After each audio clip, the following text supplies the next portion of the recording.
I'm Jessica, and this is ATC Presents Daebak K-Rambles, where a couple of friends review Korean dramas. Today, I have a very special guest with me. It is Jeanie Chang, aka Noona's Noonchi. Hey, how are you? Hey, so glad to be here. Yes, we're going to be reviewing a very special K-drama that I know is near and dear to your heart. But yeah, I know you from Instagram. I know you from social media, and it has been such a nice journey into your content and to exploring K-dramas through a mental health lens, which I have never thought of in my decade plus of watching K-drama. Oh, really? Well, that's cool. Yeah, absolutely. Yeah. So it's so nice to have you here on the show. For those who don't know, we're just going to do a quick rapid fire, what is your K-drama background? So how long you've been watching K-drama and what was your first K-drama? Those are some great questions just to get some context before we dive deep on the show we're going to be reviewing. Sure. So without dating myself, but probably will be dating myself, I think my first foray into K-dramas was way back when I was going back and forth from Korea, when I was born in Seoul, South Korea, came to the US fairly young, but we would go every other summer, pretty much every summer, to visit grandparents and family. And I would see my cousins and my aunts and uncles and my grandparents having these Korean dramas in the background. So those are the classic Korean dramas, and they were mostly historical dramas. Oh, okay. But as a kid, you're like, ew, what are they watching? Ew. Right. So that was my first experience. And I would just get annoyed because you're just hearing gibberish. To me, the Korean was so complicated, the Joseon dynasty and all that. Oh, yeah. And they didn't have subtitles back then. So I'd be like, and I could understand it, but it was very difficult. But so that's how I grew up. And so I really didn't have a good image of K-dramas until latter half of high school. So that's the early 90s. So I just dated myself. Okay. But folks would be talking about K-dramas in my peer groups. And, these were Korean people, these were Korean Americans at my church. Mm-hmm. And I remember going, what, those dramas that I saw, they're freaky. I remember thinking, they're like, no, they're actually good. And I was like, and this is the early 90s. So this was just when K-dramas were somewhat booming, K-pop kind of coming into the atmosphere at this point, everything very new. And they were talking about a specific drama, and I'll talk about that shortly. But I remember just kind of ignoring all that talk. So again, not into them, but I went to college back in 1994 to 1996, which is my latter half of college. Wow, really dating myself.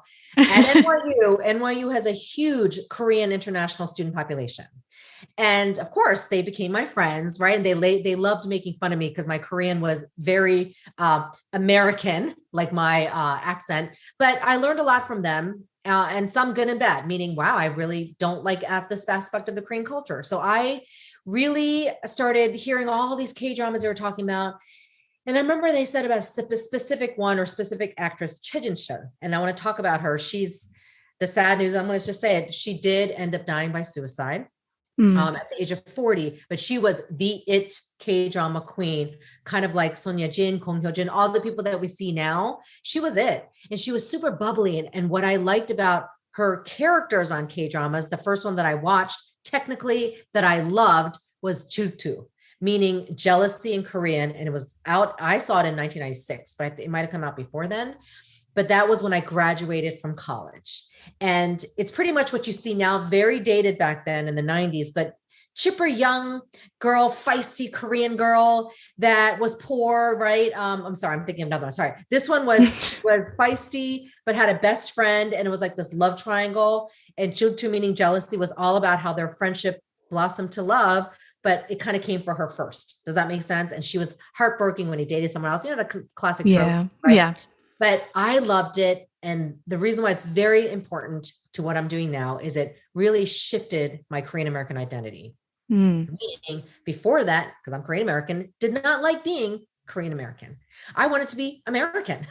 I was like, wait, I don't like my hair. I don't like the fact that I speak Korean and we also eat Korean food. But then I saw this K-drama and it just looked cool. The culture looked cool to me. So no one was telling me stuff about K-dramas at this point. I watched it, developed the love for K-dramas and Korean culture myself. And that was the beginning of my K-drama journey. And that was 1996. And all those 1996 dramas, there's a famous one called Sandglass, Moreshige. I think I remember sobbing my way through it. It's one of those grippingly sad ones. Oh. And actually, you know who was in that? Lee Jung-jae from Squid Game. Oh, nice. Yeah. He played a bodyguard, but I remember sobbing my way through it and then also identifying with the emotions, hence what I'm doing today. So those are my first, that was the first one. That was 1996. But I do want to share a little bit of what's it called? A hiatus that I did. Yeah. From K-dramas when I was busy raising kids. And I remember thinking, it's so funny because I talk to busy moms now and I recommend them watching K-dramas to help. But I think I was just so busy because I had 4 kids at one point under the age of 6.5. So it was crazy. Yeah. And I did not watch K-dramas from I would say 2000 or 1999, 2000 to 2012. So that's 12 years I'm not watching. And then I came back into it actually with My Love from Another Star. Oh, wow. Okay. Yeah. That's when that was a 2014 drama, I think. And that's when I was like, what? Okay, this is why I loved K-dramas. And then, back then, Kim Soo-hyun, I mean, he's so cute. Chun Ji-yeon, that was such a great drama. So that kind of brought me back into the K-drama world. So my journey is kind of long, 1996 to 2022. But I had a hiatus of 10 years. That is very interesting. I remember having a hiatus myself, not because I was raising kids, but I just kind of got a little bit passionless for K-dramas and just kind of jumped off and got more into films. But I love your story. I love how you talk about K-dramas in almost reverently. And that's the way that I feel about K-dramas as well, is you can glean so much from them. And the show that we're going to review today is actually one that I gleaned so much off of. And I'm so glad that I get to share this with you. In case you don't know, we are reviewing My Mister today. And really quick housekeeping. If this is your first time listening, go ahead and subscribe on your favorite podcast app or on Apple Podcasts, Spotify, Google Podcasts, and all of them. If you like us, give us a 5-star review on Apple Podcasts. That goes such a long way for us to get seen by other people like you or heard by other people like you. Come and check us out on social media to stay up to date on our latest episodes and reviews. You can find us on Twitter, Instagram, Facebook at Always Critic. No, that's our original one. Our home podcast is at Always Critic Pod, but this one is at ATC Daebak Pod. And if you're a fan, please consider becoming a patron. It's a great way for you to get involved and show your support. You can check out the page on patreon.com/alwayscriticpod. Okay, let's get into it. So I'll read the quick Asian Wiki synopsis and get through this cast and people that were behind the camera. Asian Wiki synopsis reads, a man in his 40s withstands the weight of life. A woman in her 20s goes through difficult experiences, but also withstands the weight of her life. The man and woman get together to help each other. My Mister originally aired from March to May 2018. It's 16 episodes long, and I watch it on Netflix. So if you want to watch it, it's currently on Netflix. It was directed by Kim Won-suk, and he also directed Arthdal Chronicles, Signal, which we reviewed on season 1 of the pod, and you can scroll back in your podcast feed and listen to that. He also directed Sung Kyung-kwan's Scandal. It's co-directed by Kim Sang-woo, who directed Extraordinary You from 2019, The King in Love from 2017, and Hospital Ship. So those are more love dramas. It's kind of interesting to see the two directors and how they worked out the vibe of this show, because it is a meshing of their shows and their styles. My Mister is written by Park Hae-young, and she wrote Another Miss O from 2016, and that is also available on Netflix currently. We don't have a ton of people to talk through because this is not a huge ensemble. Well, it is an ensemble cast, but there's 2 main people, and it stars Lee Sun-kyun as Park Dong-un, and he is Ajashi. He has nearly 40 credits to his name for movies, including, of course, Parasite from 2019. And for TV, you can see him in Dr. Brain, Pasta, Coffee Prince. Guys, he's pretty prolific. Of course, he plays off of his co-star IU, who plays Lee-jian. And she has been in, I think this is an anthology set of short stories, and it's called Persona. This is a Netflix original.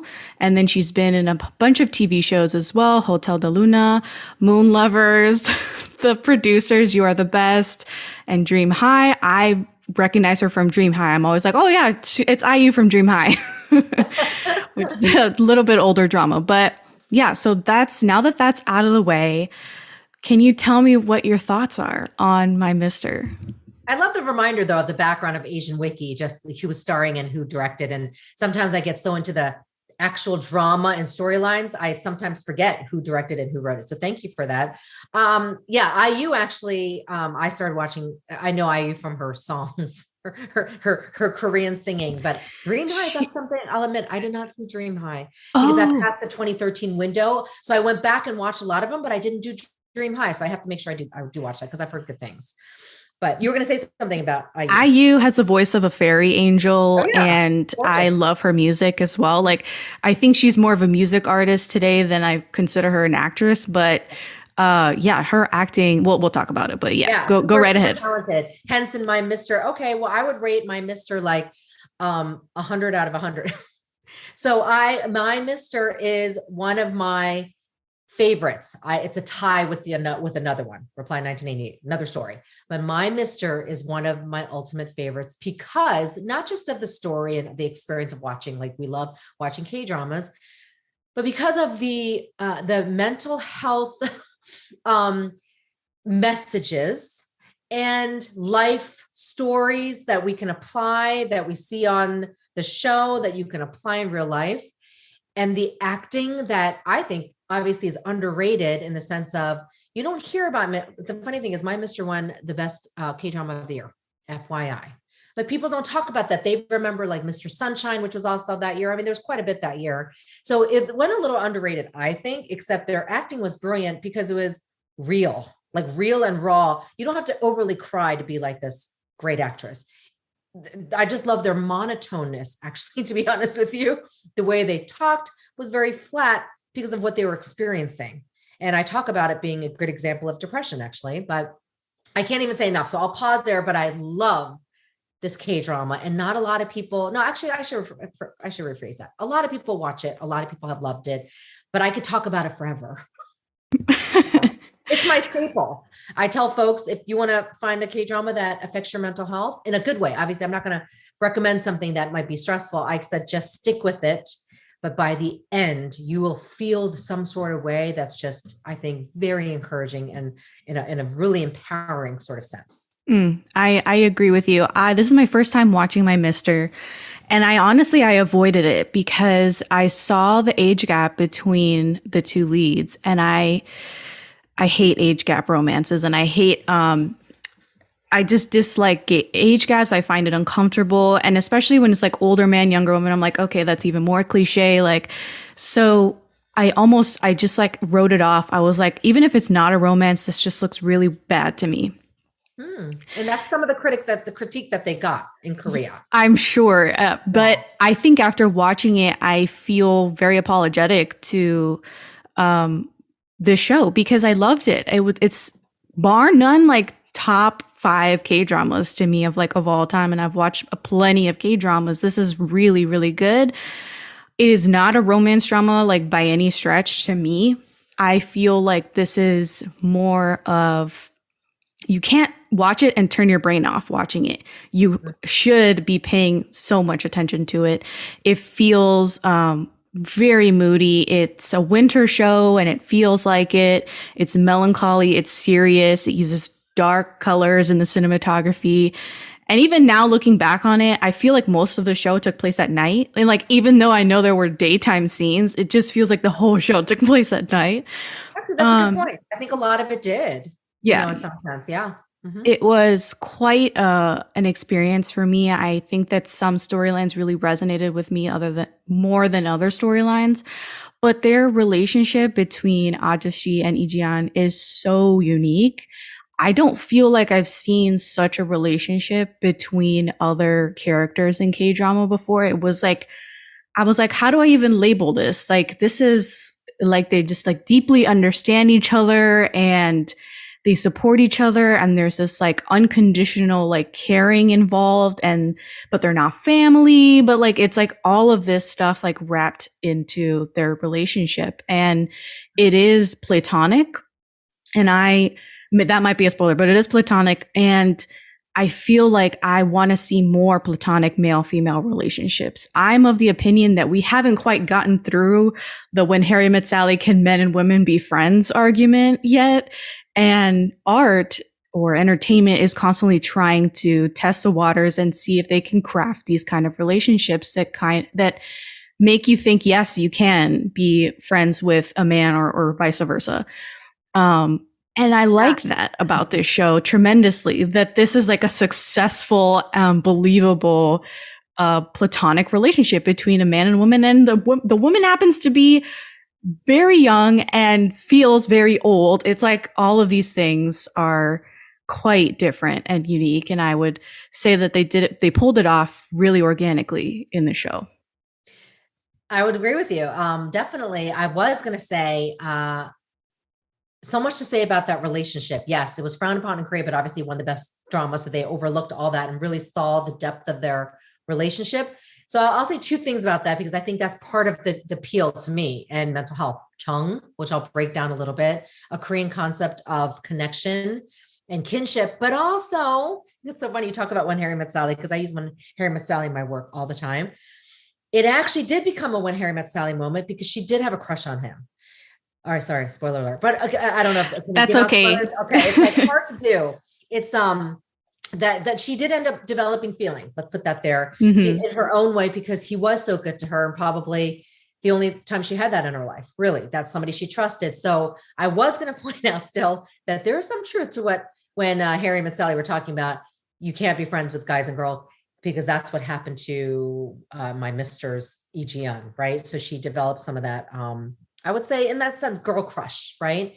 But they did it so beautifully. It was not like this, what do you call a distasteful way. That it was very classy. And going back to jeong, it's because of jeong, which is existent in the Korean culture, Korean concept. I'm sure you've heard me talk about this before, Jessica. But it's hard to describe. Even I'll do my best to say it really alludes to what we see in My Mister. The depth of a connection they have when they really don't have much in common, but then they have so much in common, right? He's a 40-something-year-old married man, and she's 21, I think she said. What do you have in common for that? Except you could be a father figure, but it wasn't like that. It was it was friendship. They talked about things, right? He was there for her. She was there for him. And he says that to her later. Even though you would think, no, he did more for her. No, she did so much for him too. That's why it's so beautiful. But yeah, that's the jeong there, where you have this attachment that's unexplainable, but then it's explainable, but it's not explainable. And that's the concept of jeong. Yes, I was actually going to ask you about jeong as well, because you mention it in your videos and I kind of get it, but like I didn't get it until I watched the show. And then I was like, I have no words. Like, what is this relationship? Like, it's very cool. And I wish that I connected with someone on like a soul level like they do. And yeah, I feel horrendous about their circumstances and like what they go through. And I think especially for her, I really empathize with her, because I watched the show I'm going to try not to cry. I watched the show in the midst of losing my own grandmother. And so the final episode, no spoilers. You can probably read between the lines. We're going to get to spoilers in a sec, but like, I lost my mind. Like, I lost my composure. I was crying. I was like, oh my God. And I kind of like knew this was coming. I knew they had to like round it out some way. They had teased this in some dialogue. And I was like, oh my God, like it totally hit me in the feels, as they say. And I really felt for her character like throughout the show. And at first I thought I wasn't. I was fully kind of just like crucifying her in my mind, because I was like, how could she do this? Blah, blah, blah. Like, why is she doing this? I have very little sympathy for people that lash out at others because they are feeling hurt, because I'll just hurt somebody else. Like, I don't feel very sympathetic or empathetic towards those people. But in her case, it was like she completely like turned me around, and her and him too. Like both of them, I'm like, what? In my mind, I'm like, but why? Like, why are you feeling this way? So I really had to step back and look at their characters, look at how I was feeling. And it was like a journey. Like, I'm telling you, I had like a journey on the show, and it felt like really a journey, right?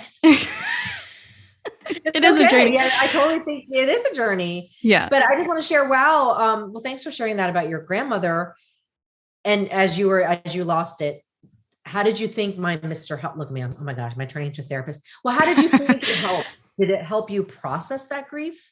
I think it helped me realize the corners of the grief that I didn't want to like explore because, you know, in my case, my grandmother had been suffering from dementia and getting progressively worse. Like the disease was completely wrecking with our family dynamics and the whole caregiving stuff. I don't want to go into details, but like because people don't like to listen to morbid stories. And I feel like at some point the story gets morbid, like she was doing XYZ and that, like, how could she do that? That's crazy. And in the end, like she did end up going into an ALF, an assisted living facility. And, you know, she wasted away essentially. And I felt such a kinship toward Lee character because of the caregiver situation and how she felt. I know she felt trapped and I know she felt guilty for feeling trapped and how she felt like she couldn't get out of this cycle because it's her family, it's her grandmother and in this case, it was the only family she had. And so in the end, like the whole situation of her getting her grandmother situated in a care facility and him helping her, like I totally understand, like on a deep level, why Lee was so appreciative for him taking the time to tell her what she didn't know. Because unless you go through it, you don't know how to like get somebody in an ALF. What doctors do I have to talk to? Like what insurance was she or her husband a veteran? Like maybe they can get benefits. Like all of this stuff nobody talks about. And for her to be like so doing it on her own, I just like felt so deeply for her. And so the way that the story resolves, it just made me feel sad. And even though I saw my grandmother's passing as inevitable, and yes, she's in a better place and she's not suffering anymore. The fact that they said at the end, and I'm not sure if this is spoiler territory or not, but they said she was blessed. Who said they were blessed? Who said she was blessed? It was like the janitor who like raised her as well. And he came to the funeral and said, looked at all the mourners and all the people that were gathered there and actually looking kind of nice, like not looking so somber. He said, oh, she's blessed, like all the flowers and the wreaths and stuff that were adorning her area. And then like, I just completely... like for context, we are not having a funeral because my father doesn't feel like he can handle like another funeral after losing so many family members. So like in this case, I was like, I felt like I was having the funeral for my grandmother. So yeah, no, this is what K-dramas do though. They help you process emotions. So feel free to keep processing as I share. Yes, I do remember that. And, but I had to point this out. And how picky are we on spoilers, Jessica? You know what? We can go ahead and go into spoiler territory now. I kind of feel like I know this, but before we get into spoilers, what would you give this show out of 5 soju bottles? Like 10 soju bottles? 10 soju bottles. I would like double it. Yeah. Like it's so funny. I'm like, oh, soju bars. Nobody asked for that. Yeah. 10. So obviously a 5 out of 5. Okay. And, but really a 10 because, I'll give, this is a big example from a therapist. That show is therapy for a therapist where I will watch it when I have a crappy day. I will turn it on. Now I'll pick my episode. I'll start episode 4, but obviously I can't watch the whole thing depending on, how late it is at night, but I will watch it and guaranteed I will go, oh my gosh, I feel so much better. Oh gosh, my mister is such a pick me up. People are like, my mister is a pick me up. I'm like, yes, it is, because you have to see the whole thing once through. Right. Yeah. Then you'll get it. And then you can choose your poison. Exactly. So yeah, I easily rated that. Let's put it this way. When I feel like people are depressed, I will offer up that show saying, I need you to watch the show. They go, won't it make me more depressed? I'm like, no, why would I just trust me? Trust my expertise. Why would I recommend something to make you more depressed? No, I go, it will build you up. And so, yes, that is what I hear. And actually folks go, Actually, I was mad at you for a little bit because like, what is episode 1 through 6? I mean, you know what I mean? They were like, I go, oh yeah, I forgot to tell you that. Get through the first several episodes as you're figuring things out, character development, like a classic K-drama. And then once you pass that, you'll see. And then they get that. But I just remember going, oh, I forgot to mention that to some folks. But no, the blessing part, let's go back to the blessing part because I really want to pinpoint what you shared about when someone goes, oh, your grandmother's blessed, and Ijeon kind of absorbing that. The reason why she was blessed, though, was the kindness of that community. And that is another aspect I want to share of my Mr. doing so well, showing kindness. And we're talking in 2022 when we could use more kindness. We always say that, but I mean, we really could use some kindness overall in this world. And my Mr. showed that in a simple gesture that somebody made on behalf of Ijeon and wanted to make a difference. If you remember that scene, and he contributed and made that funeral like a luxury funeral. I think that was another moment where I teared up. I like when I say teared up, I'm really mean crying. But you know, when you're like, oh my gosh, do you see that happening these days? Yes, you still do, but that's just a special moment. Yeah, it was definitely very special. And actually, we're going to break for spoilers right now. So if you don't want to be spoiled even more, don't tune in anymore. Come back once you've watched the show. It's on Netflix. All right, guys. Excuse me, 뭐라고? 괜찮아. You know, I have no 친구. Oh, sorry. Swear, disgusting shit. What? But then you have to watch a show. No, I'm kidding. You have to watch the show. Watch the show after we talk about this, before we talk about this, and then come back and spoilers. No, that was I don't even know if that's a spoiler, but that moment there's like pivotal moments in my Mr. that I want to point out. That's one of them where the power of kindness and generosity of that Jeon got from Ajashi's family circle because of Ajashi and the connection he has with her. It beautifully done. And so they helped her at her funeral where she has no money for a funeral. You know? Yeah. That really touched me. And I like that it is a huge moment of character development for the brother who was penny pinching and saving money and putting money in the floor and was stealing money from his daughter's wedding. Like he was like kind of despicable at the beginning of the show. And he really does a 180 and decides to give and spend all this money that he'd saved, which he valued, like that was his like thing, right? Like I have no money. And he also was kind of hung up on the fact that he might not have any mourners for when his mother passed. And so he was already very sensitive to the fact that there would probably be nobody to support him and his family once their mother passed. And the fact that he did that he gave that honor to Ijeon, which he felt it was honorable to have this type of funeral for the mother. And like, oh God, it was. Yeah. That's why I love. Okay. So the other thing about K-dramas, the side characters, the side leads, or the people on the peripheral of the main leads are super important. My Mr. Yes, you're right. It's not an ensemble cast, but it is a cast with multiple characters like the brothers, Ajashi's brothers. And one of them brothers, contributing to the funeral.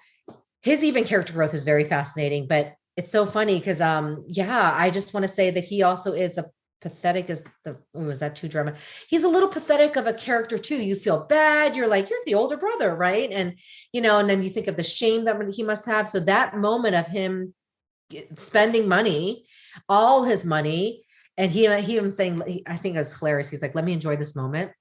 I think he needed that moment even for his own confidence. So that's why I love K-dramas even showing of a gesture that yes, you think he is doing it for Ijeon, but he also doing it for himself. Like I have this money I have been hoarding. I can donate it and give it. And I think that was a pivotal moment just for his change and him letting go his own demons, if that makes sense. Demons, for lack of a better word, Yeah, I agree. And I think that the brothers are so interesting all together. Their relationship is different than like other K-drama brothers that I've seen. Like, sure, they love each other, but they're also empaths and like they're doing like a lot of sympathy pain in the show.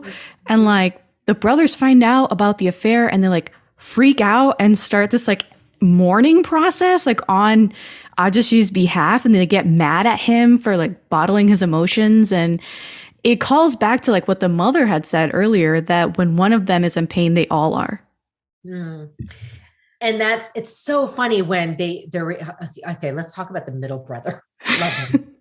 Yeah. Like, like I said, a quirky character, but then I love that he doesn't hide his emotions. He shows it on. I guess it makes sense because he's a creative, but what I liked was the fact that the irony of it was, right, that when he realizes about the affair, the middle brother, sorry, that he it's kind of like what I'm trying to say is the irony of it is the fact that he learns about the affair, but the affair kind of in the wife's defense, not even defense, but her defense to Ajashi or Pak Dong-hoon was, you kind of choose your brothers over me or your family over me. I felt like she felt marginalized in her own marriage and very isolated, which I know was legit. I mean, that is why divorces can happen or marriages split up or relationships split up. Definitely. He was, there's always a part that he played in this, but I thought it was funny that it's actually when the second brother gets so pissed off and kind of asks the wife, oh yes, for some reason, this is a rumor we're hearing, or it's almost like you had an affair and then silence. Remember that scene? Yeah. Like, that's not true, right? But I thought that was ironic that they had the brother kind of show a confrontation, but it wasn't like a confrontation. Does that make sense? Mm-hmm. I hope I'm making sense. How I thought it was very well done and artistically done, considering she not complained. She was very upset about the fact that she never felt like really a part of the family. He would kind of go to his brothers first, and then the brothers are like questioning her. And that shows the truth of what's happening is what I'm trying to get at. Another mental health aspect of families being complicated, and I think Pak Dong-hoon, you're right, could have, and I actually shared that when you're depressed, which I want to point out, he was throughout the beginning part of it, he couldn't give to his wife. And I guess the comfort was his own family because he knew them longer or was just comfortable. So she had her part, but he has his part too, right? And so just pointing that out. And people are like, oh, Jeon was depressed. I disagree. I don't think she was either. No, he was the depressive person or going through this midlife identity crisis, as I like to say, but the reason why she looked like it's just because she had a morose look on her face. She was just pissed off at the world, right? But she was actually surviving. And yes, she did about the despicable things she's done, had a lot to do with her, like, revenge on the world. I hate you, blah, blah, blah, but not depressed. She was trying to survive and nobody really cared about her. So she gave no crap about the world. Does that make sense? And that's where that came from. Her life. I think she was angry. Instead of depressed. I feel like he was shutting down. Like he was, he was struggling, and she was too, but she was surviving and able to do okay. He just broke down walls going, no, there are people kind in this world, Jian, without him saying I'm kind, right? He would just do these things. I guess we can pivot to the fact that what she did was eavesdrop on everything, but she fell in love with him. I don't mean even romantic love, fell in love with his character through the headphones. Mm-hmm. Isn't that fascinating? Yeah, the headphones thing is quite interesting because I feel like people can almost live vicariously and become like obsessed with other people's lives, and I feel like social media is a huge argument for how she felt about Ajashi, because she was looking at his life from the outside in and was like seeing unbiased all the good things and all the bad things, and was like still very much enamored by him and how he approached things and his life view. And it just completely makes me think that she was just not romantically in love with him. Like she really did. It was like a girl crush because what a great man. And I think she even said it in that confrontation with his wife. She was pretty bold to be like, so you cheated on him, blah, blah, blah. So she knew all of it because she heard it all, right? But what I loved is like just saying, how it's almost like, didn't she say, how could you? Why did you do it? Yeah. Yeah. Why did you do it to this great of a man is what she's kind of indicating.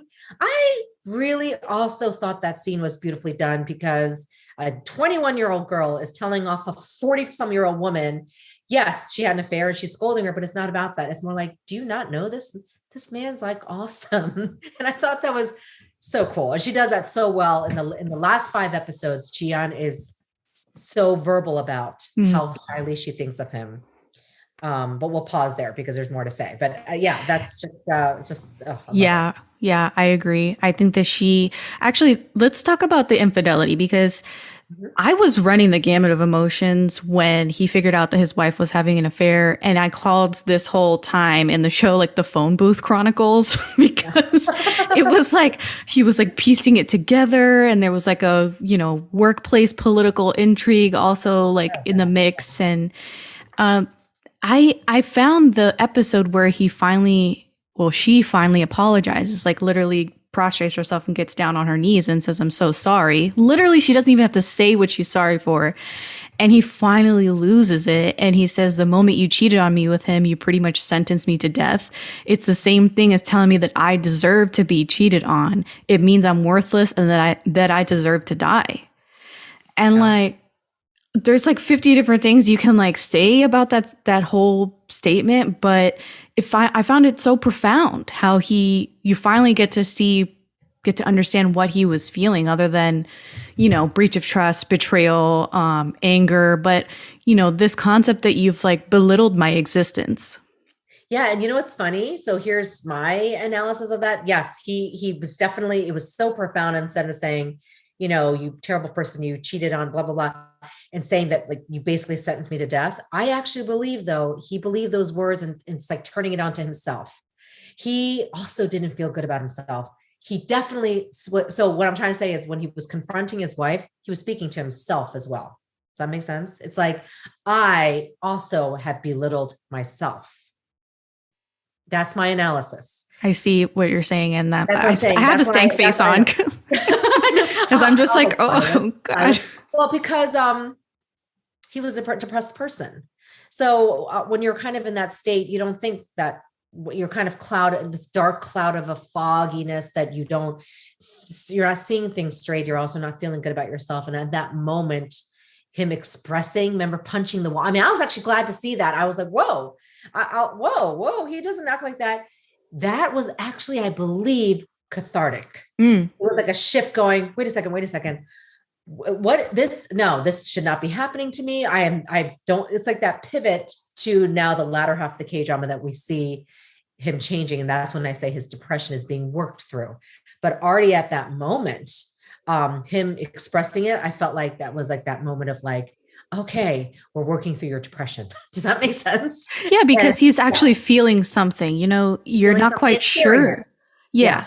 You're finally hearing what he's thinking, what he's feeling. And before, you weren't quite sure that he was I know he was feeling, but like the depression was kind of numbing the sting of the infidelity. And the blow was very much entwined with his work life, which he was already very conflicted about. So it was like kind of complex. And then finally it's a one-on-one between him and his wife. And that's when like he like lets loose and punches the door, and it's like crazy. I love it. Yeah. And that needed to happen. I'm not saying folks punch a wall, but you got to be able to express your emotions. I mean, that's the whole point of why I talk about K-dramas, expressing. And then when the creative brother, middle movie director brother was like, you are so frustrating, you suppress them. What he's trying to get at is also, that's not normal. You just can't live that way. And that's what was happening to Park Dong-eun. And that's why the wife felt shut out. Yeah. I'm not justifying her affair, but you can empathize a little bit the situation, that the kind of pain she was in, because look at how shut off he was. And then imagine being married to that. However, I love the fact that this is how K-dramas work, right? She turns around. You see her character development. Yeah. And what she kind of does to help overall situation with the work politics, which is a big part of the story. Yeah.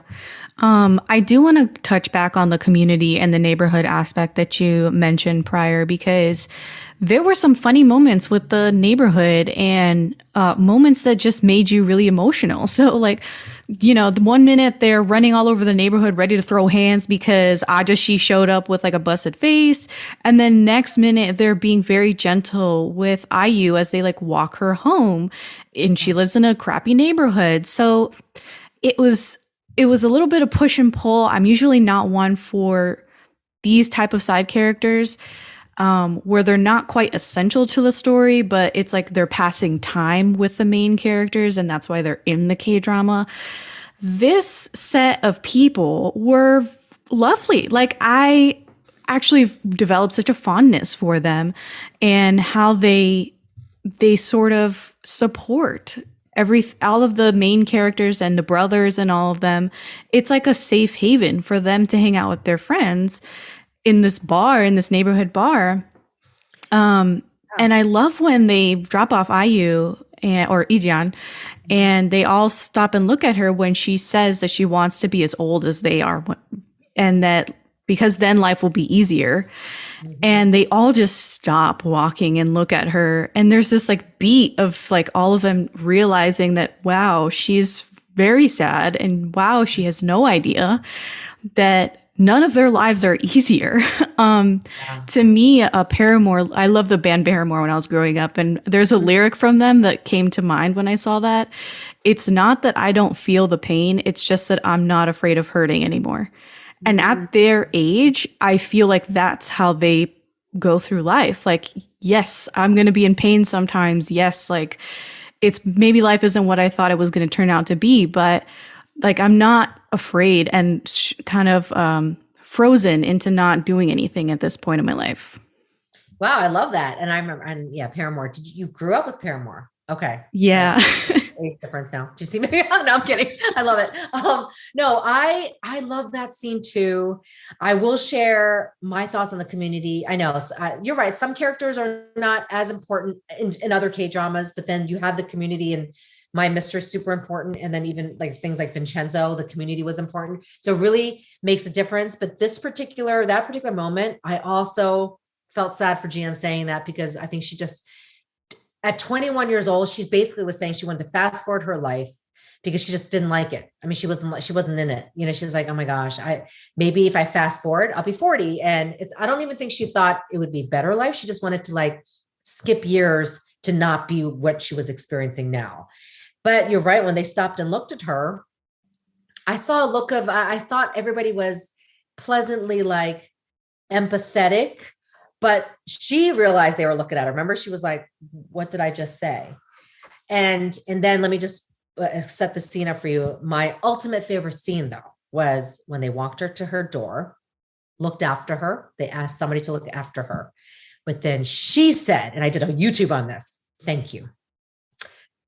I don't think she's ever said that in her life, is what I gathered. When she bowed, and when you bow, you know, she bowed and then said thank you as in a very formal sense. So it's very, when you see that as a Korean, she meant it in a most honoring form to everybody. And then they were like, oh, go to bed, good night, no worry. I mean, they thought nothing of it.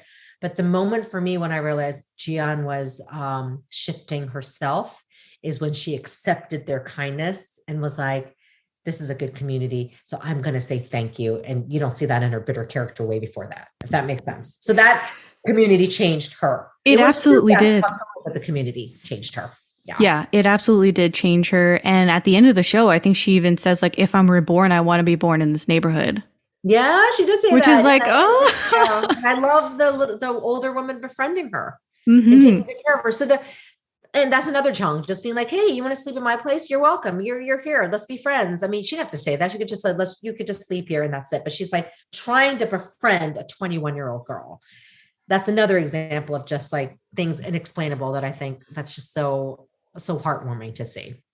Yeah. And I do want to touch on like happiness, which you also mentioned prior, how the show is almost like a call to action for us to be happy and to appreciate life. At some point they say like, let's be happy over drinks. And it is like a big, very big moment for them to just be like, you know, cheer up, fighting, let's be happy. Like, let's make this the goal, just to be happy. And her name, I think at some point they said her name means to reach comfort. And I was like, oh my God, like that's even more. Like, wow, I don't remember that. That's awesome. Yeah. No, the be happy thing, I get made fun of sometimes, even by clients or fellow just friends. They're like, okay, Jeanie, you're always saying, you're always saying it's about being happy. And I was like, what's wrong with saying that? Like, who doesn't want to be happy? And then people are like, oh, right. Yeah, you're right. Good point. But I'm like, we don't say happy enough because it could be frowned upon going, what do you mean be happy? Corporate America, we work hard. We're not happy. I mean, you know what I mean? And then Koreans, which is so funny that this was about being happy, also overwork and don't talk about being happy. And I'm being literal. Like my goal would want to be happy. I don't know about yours. Like I want to be happy in the things I do. I want to be happy with my friends. I love to be happy with my hobbies.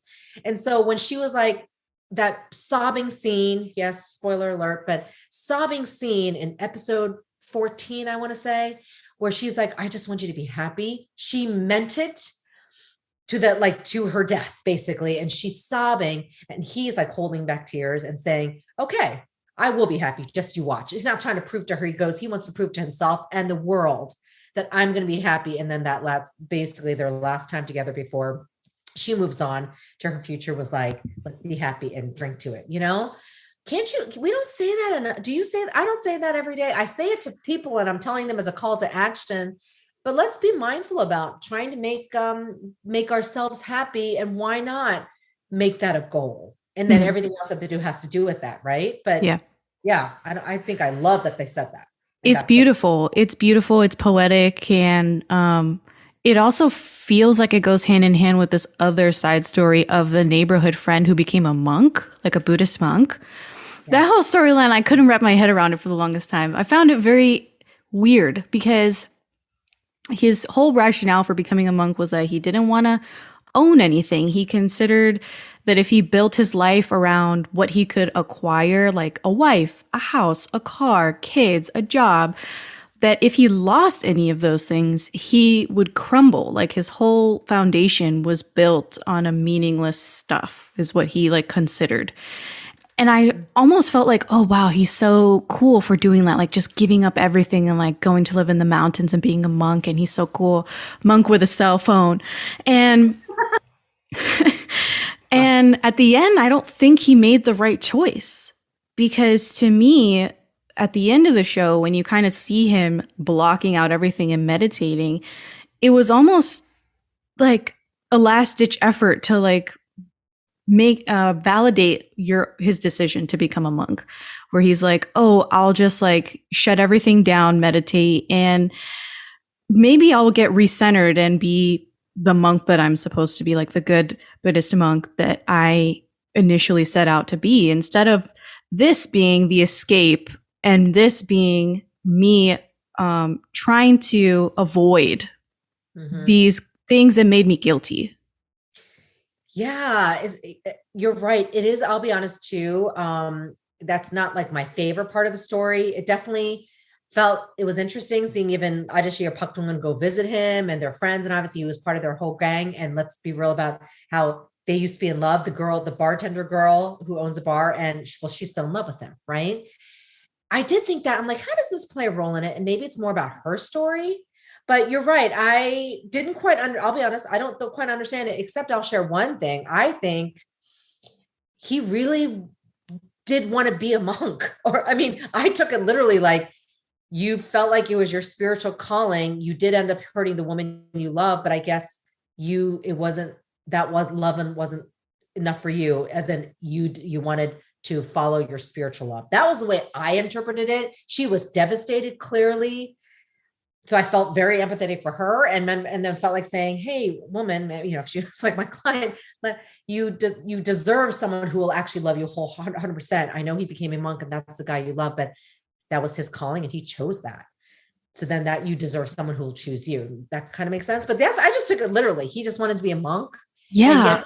He definitely had to weed out the noise, because she still is in his head going, how could you do this to me? So I think he did need to do that. But I think he's dead set on, I'm meant to be a monk. That's the feeling I got. Yeah. I don't think he's ever not going to be a monk, but I do feel like I think he's knows that he's made this mistake, like with the relationships in his life.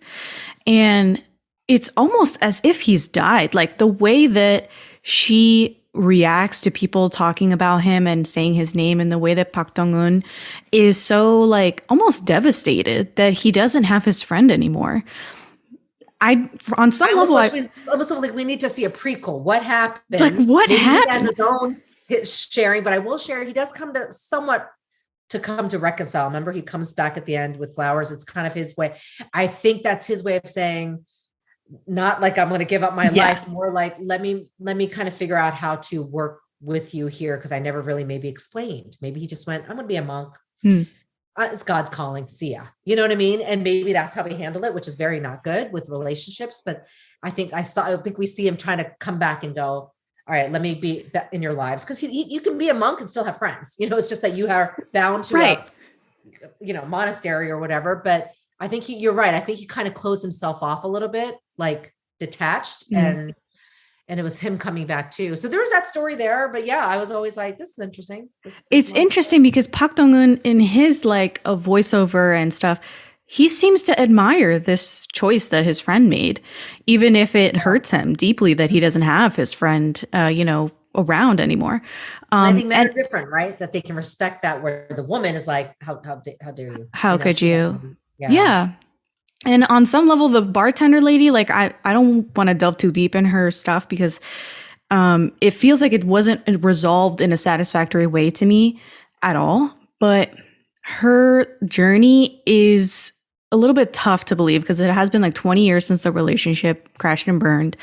And it does feel like even though he suddenly became a monk and did not tell her when and where this was going to happen. Like she went on the hunt for him or something like 20 years ago. It was like this whole like drama. She has time. She's had time to like rebuild herself, and she didn't. That it was that long. You're right. I wish it was more like 10 years or 5 years or something. Like I was like 20 years. Even remember, like Park Dong-eun's mom's like, listen, woman, get your act together. Remember that scene? She's like, gosh, she's been gone for 20 years. So it just shows that maybe just showing her really, like we're supposed to really get her struggle of she never could move on. So she did all this traveling and all this stuff every once in a while. But I guess he just left her scarred, which, be honest with you, can happen. It would be sad. It's sad for 20 years, She deserved a better life, But yeah, I agree with you. I think that was a little bit unrealistic of like, can it be like 20 years? I know 20 years. So basically her entire adult life, practically, it sounds like they were like early 20s, when they fell in love and had this relationship and he's been gone that long. But remember he comes back with the flowers or like to make amends. I don't think he came back for 20 years is what I'm trying to tell you. Like, as in he stayed at the monk, see ya, no explanation. She was like, what the heck just happened? Where this 20 years later, he finally comes to say a little bit of like, you know what I mean? Coming back to say, I know I became a monk, but I feel like I can explain to you, or I don't know. I don't think he gave her anything. So I'm thinking that's the sense I got, that she was left with like in limbo. And I know that can leave you traumatized that you stay like that for like a long period of time, if that makes sense. Yeah, she definitely didn't give her any heads up. He even says like, why did I avoid this neighborhood? It's only an hour and a half away from the mountain. Yeah. So there was like no reason. He avoided her and she like avoided him out of like spite, I think. But very weird, odd relationship that like never got closure. And at the end, I almost don't feel like it even got closure with the flowers. So I don't know. No, I think it was just, that's another side story, maybe showing her development. But yeah, I'm glad you brought that up because it's like, I think I just kind of went, okay, that's interesting. Let's move on to another story. Well, let's get back to the good stuff. So this show does a really good job of exploring putting your faith in someone and being nice, and the term good person, like being a good person. A huge shift in Jian when Ajashi says, you're nice. He tells her you're nice after he helps her take care of the harmony. And what did she do? She like took the harmony out in a shopping cart to see the moon. Like that was like, which the logistics of that were like very difficult, and he helps her. And after all of that, he says, you're nice, and walks away. And she's like, whoa, it like blew her mind. She never had that. I think he was the first one to look at her as a person, and she shares that later. So I remember seeing that going, that's really sweet. So I'll be honest with you, first couple of times I was like, oh, that's nice. But it hit me later, which is why I went back to that scene going, oh, I don't think anybody's actually seen or heard her or validated her and then saw her as a person. And so and you're right. I don't think she heard nice words, and let me bring that in and then show you the ripple effect of what it does to Chang Gyung's character. Chang Gyung, the shark Yes, the loan shark, the debt collector. Hello, I was like shark tooth. I mean, like loan shark. Yes, shark tooth. Okay, loan shark. I also actually liked his character too, not because it's Chung Kyung, but maybe. But he changes at the end too because of the ripple effect of Ajasi to IU to him when he overheard her saying things about him that maybe he hadn't heard except from her, like 20 some years later or whatever. Okay, they're not that old, but he didn't get that. He had a terrible life too, basically. And I guess you're thinking because he has a terrible life, he terrorized her, but I also think there's a little depression on him too, but he has his own trauma. But I didn't really want to look at him too much, but I just want to share the ripple effect of kindness. To IU saying, no, he was actually a really chakkan, good guy too. He was good to me. I think he needed to hear that. And then he heard it and you saw his face change. Yes. I remember I got chills watching things saying, he's changing. And then he kind of does change at the end. Yes. That's the right thing. I couldn't get a read on this character for the longest time because it seemed like he had such a weird infatuation with her. And, sorry, I had to mute for a second because there was there was some sirens going by. He had like a weird infatuation with her. He would beat her up on Monday and then like be at her door and want to be near her on Tuesday. And it turns out like through those like recordings that he listened to that they both had like very conflicted feelings for each other. That, she says that he was nice and he didn't used to look so scary. And just that admission from her like changes their whole relationship without any provocation or like words with Jian directly. It made him help her in the end and like send in all of those recordings so that she would get out of jail time. And it felt like, again, like you said, like a ripple effect where Ajashi made her believe that she could be a good person. She indirectly made this debt collector feel the same, feel that he could be a good person too, that he's not this scary loan shark. He could be more. Yes. Okay. So I'm going to get a little bit like mental health kind of like, but I think it's important people know this. This is a teaching moment here. He was abused himself. He witnessed abuse obviously if you guys know the story, right? IU ended up, okay, I won't even say that, but IU's grandmother was abused by his dad. So all that trickles and affects a kid. So Chung Kyung, obviously his character grew up in a very difficult home, witnessing all that. So of course you learn that behavior and you end up doing it to somebody else. So Jian happened to be his victim, but I do believe he was in love with her. And yes, weird infatuation, but I actually believe he had strong feelings for her and liked her from the get-go, like she said. But I really did believe that she didn't, not so much in the sense of she didn't have the same romantic feelings back, but he was there for her when they were younger, but he's also witnessed abuse and had his own trauma. So think about that triple ripple effect of trauma affected him as an adult, decided to just give it all out to Jian. At the same time, loving her, he's a tortured soul. But she also fought back. So that pissed him off more as what happens in an abuser remember, she was getting very empowered going, oh, keep hitting me. Oh yeah, whatever. This is funny. Laughing in your face. He's like, how dare you? But there is a moment he shares. This is a pivotal moment before he hears her tapes. He goes, I can't decide on some days whether I'm going to hurt myself or kill myself or kill you. That to me, just to share, this is the mental health moment of education. He is tortured and miserable and traumatized himself. So it wasn't so much Jian that he had to abuse for her. It's himself, so tortured, didn't know what to do. I'm just going to beat up this one person who I can do that to. Does that make sense? It almost feels like a form of like self-harm to me because he loved her in his way and hurting her hurt him. And he's already like hurting.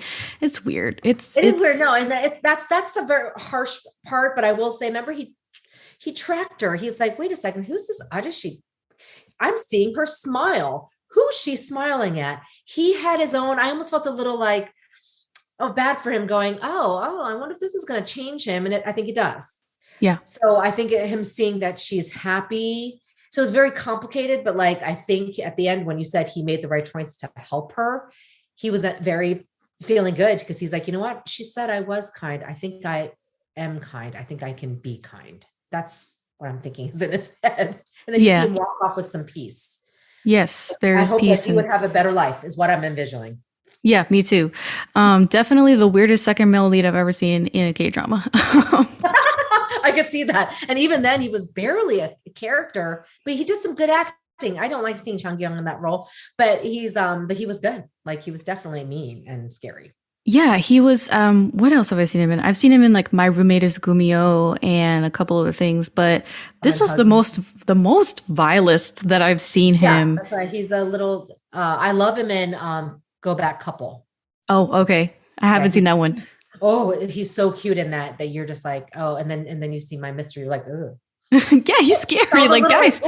In fact, I went, I go, that is Twang Gi-young. So I thought, good acting. But yeah.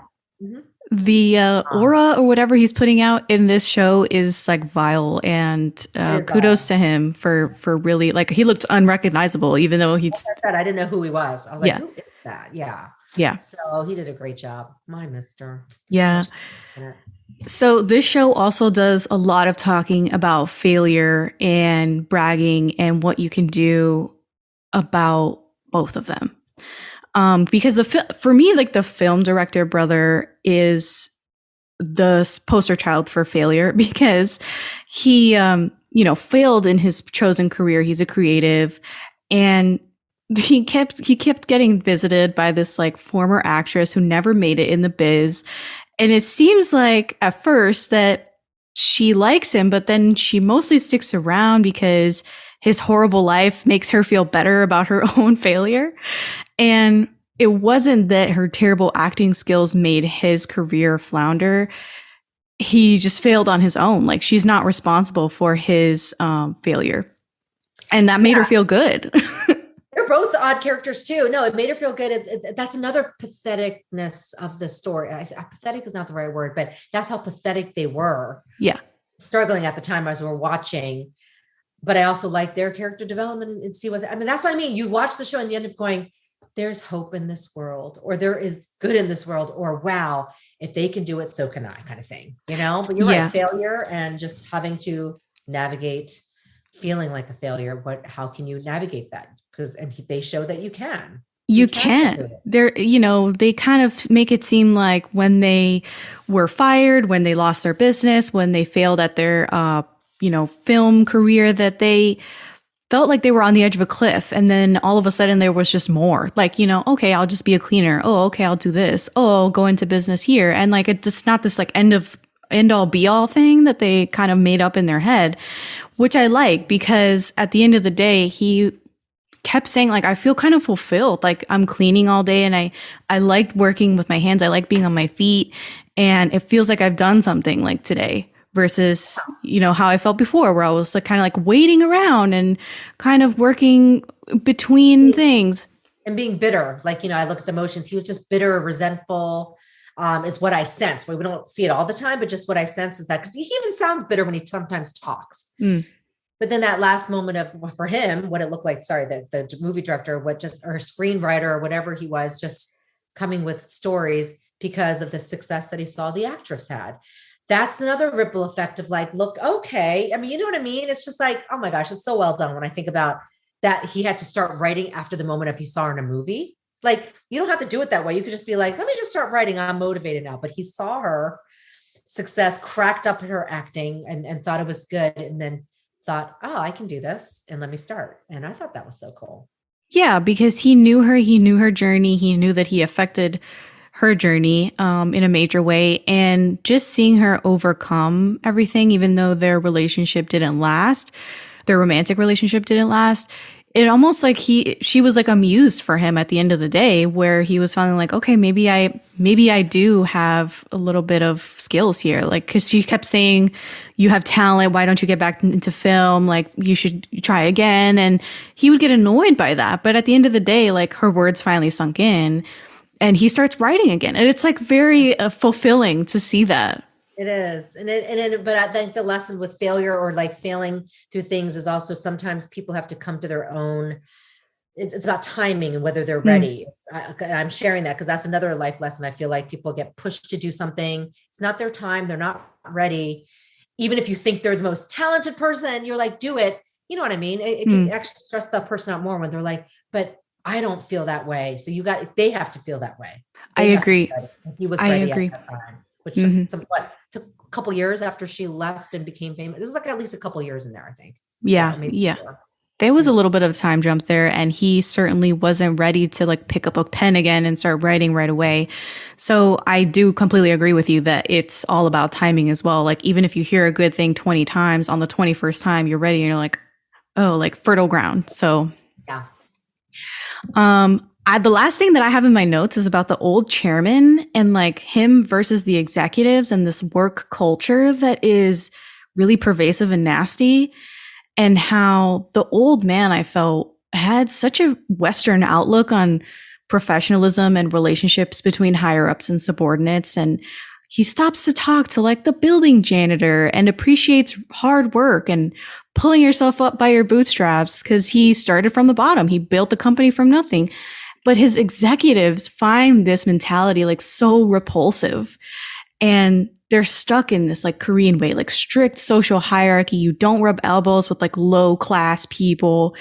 And the Ajashi comes into play here, and he's not concerned at all with being successful. He's not a braggart. And that puts him at odds with like everybody because he's automatically more on the chairman's side and on the chairman's mentality than anybody else that's on the executive team.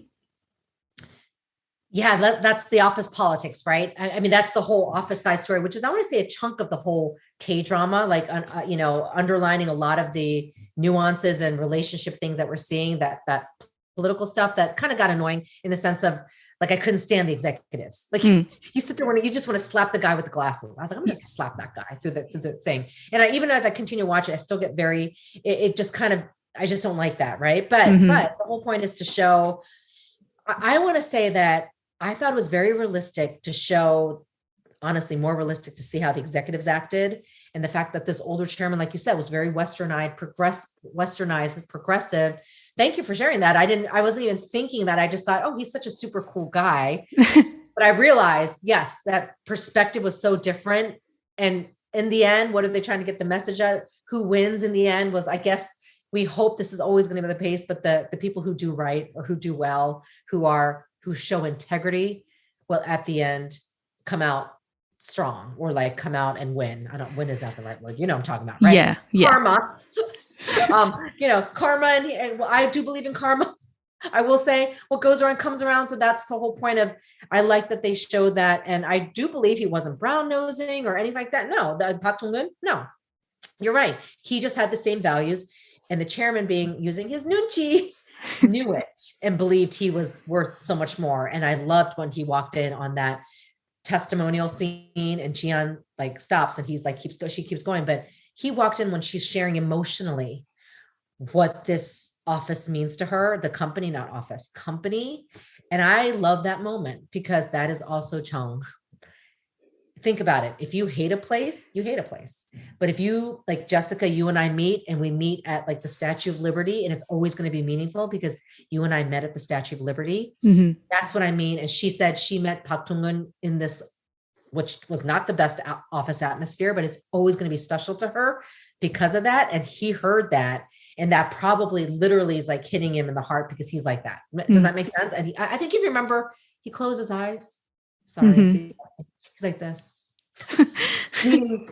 That meant a lot to him. And meanwhile, the executives are like, what is she sharing? But you see their face too going, oh crap, we lost.